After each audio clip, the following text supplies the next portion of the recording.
This is Hers today. We have Cynthia James in the house. She has this great book. It's called Warning, Don't Go There. This is her story, an autobiographical novel. How you doing today, Cynthia? I'm doing fine, and you? Very good, very good. Now tell us where you're from. Well, I'm from New Haven, New Okay. Haven area. So you grew up in New Haven? Yes, I did. All right, so tell me about growing up in New Haven. Well, growing up in New Haven was wonderful. I mean, during my youth years, an experience until I have gotten older. And when I got older, it was as if things have changed a whole lot. Right, right. Well, let's talk about those early years, though. I mean, where did you go to school? Well, I went to school. My elementary school was Kimberly School on Kimberly Avenue. Right. And I also attended Troop Middle School and Lee High. Okay. Mississippi Lee High School. Yeah, Lee High School. That's career now, right? Yeah, I think it's career high school now. No, I think it's a nursing school on Columbus Avenue. Oh, yeah, no, but I'm saying like career became Lee, Oh, yeah, right. Yeah. But in any case, okay, tell me about, growing up. I mean, you have any brothers and sisters, I mean, how was your family like? Well, growing up, I had altogether 10 siblings. Wow. Well, 9 siblings, including myself, 10. I basically grew up with 8 and 9. Because the 9 was here, then he was there, came back, and that kind of thing. Right. But it was a rewarding experience to grow up with a big family. Yeah, right. I Which I'm pretty much used to. Right. It's like a lot of times when I'm cooking dinner or something, even now, and I don't have a big family like that at home, I'm just used to making like massive amount of food, So it was wonderful having a big family. Everybody's pretty much scattered out about now, Right. So tell me about some of your mentors, some people that you looked up to, growing up here in New Haven. Well, one of my major mentors was, well, not necessarily a mentor, but who I looked up to was my mom. Okay. A real strong woman. She took care of all of us. She was basically a single mom, starting from my age of 10, and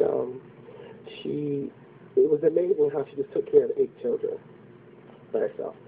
And I had another mentor when I went to Gateway. But now it was called South Central then. Right. Nan Rogers, I hope it's okay to mention her name. Absolutely. She was the counselor there. Fantastic woman. Oh, God, she was so wonderful to me. You just have no idea. And I'm inspired by, what's her name? Maya Angelou. I love her poetry, oh, God. And Nikki Giovanni, those type of people. Right. So were you a reader, coming up, as you grew up? Did you read a lot? You know what? It is so weird. I wrote a lot, but I didn't read a lot. Okay. I think I have to be really intrigued by a book to read it in its entirety. Right. Mm-hmm. So now, tell me, how did you get involved with just thinking even about writing this book? Well, I'm not going to say enabled. What inspired me to write that book? Is this your first book, by the way? That's the first book that's published. Yes. Warning, Don't Go There. I'm speaking with Cynthia James. This is her story, an autobiography, a novel that she's written, and she's from New Haven. And so we're talking with her. So continue. Okay. What inspired me to write the book was, I like to think of it as a lesson learned, I like to say. A learned experience that I've personally been through. And I thought that, well, actually, during the time when I was writing, let me take you back to when I was writing it. Okay. Yeah. I'm retired now, so it's okay to say so. At work, I'm always writing in this journal. I'm writing everything. I got previously divorced a little while back. And for me, after the divorce, it was the therapeutic part of it was to write about it. Okay. Just to write about everything. And so one of my friends said to me, since you're a writer, you want to write a book and everything, you're constantly writing in this journal, why don't you write a book? It might inspire and help someone else. And I was like, I never thought of that. And that's what inspired me to go ahead and write this book. Right. Because maybe someone else can learn from it. Right. So let's talk about the book. Okay. This book is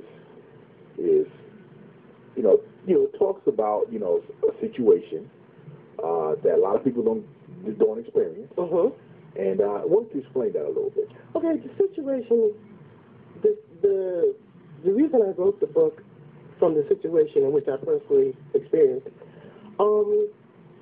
is, it's called a love story, a prison love story, that kind of thing. But I met a man in prison, and I married him. Okay. Okay, and well, you didn't meet him in prison because he was in prison. He was in prison, and you met him. And it was like you got a friend, So my friend brought me there. A friend of mine brought me there because her husband was incarcerated. Okay. And brought me there to meet him. Right. And so what happened was I met her husband, and I guess in turn, it's probably like an inside thing where you see somebody else. Oh, I'd like to meet that woman. You got a friend, you got a sister, whatever. But nevertheless, I met him in prison. I finally went to meet him. Married him, divorced him, learned a lot of different things about him in the process of divorcing him. And I just want to let young ladies and women know that is not the way to go. Now, did he get out eventually? He got out and he got deported back to Jamaica. Okay, right. So you guys never got a chance to be together outside of the prison environment? When he first got deported, I went to Jamaica for a week, I think it was. Okay. And that was the only time that we pretty much had alone, And prior to that, we've had, conjugal visits during the time he was in prison. For 12 years, we were married. 12 years? Mm-hmm. Wow. So, let me say this. It's a cautionary tale, right? Would you recommend this kind of situation for someone out there? I'm just, Oh, of course not. Okay. All right. Oh, no way, shape, form, fashion. But that's not the way to go for young women. I hear them talking about how they have this guy in jail, this dude, whatever. Women have to think and rethink before they take that type of road. You know what I'm saying? Right. That type of lifestyle is. I was married with him for 12 years. I went back and forth to conjugal visits. I was totally faithful. I know that's either here or there. Yeah, sure, she was, that kind of thing.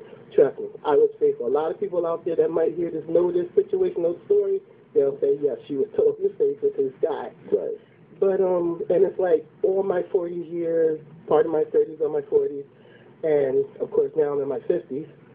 And I think women have to, I think what happens is when you have developed some type of low self-esteem and some type of no morals or no goals for yourself or selling for less, it's not the thing to do. And that's what you think you did? I really believe that's what I did to an extent. Right. And also I believe, or I know, that because of some past childhood situations, I was now in control of the situation. Right. I was now in control of whether I wanted to go see him, when I felt like it, or not. That kind of thing. Right. Mm-hmm. Well, let me ask you this. You think you'd be saying the same thing today if it would have worked out? In terms of, the cautionary tale, I'm saying. I think I would say the same thing today to the extent of that's still the wrong place to meet someone. Okay. I think, yeah, I would. Right. So this book kind of chronicles your life and it leads up into this situation that you were in. Yes. Right. So, where can people get this book? Well, people can go to www.warningdon'tgothere.com. Right. Fantastic. Cynthia James, I want to thank you for coming down, Thank you, Juan, for having me. And this book, is an autobiography by Cynthia James. This is her story. A warning, don't go there. Thank you again. Thank you so much.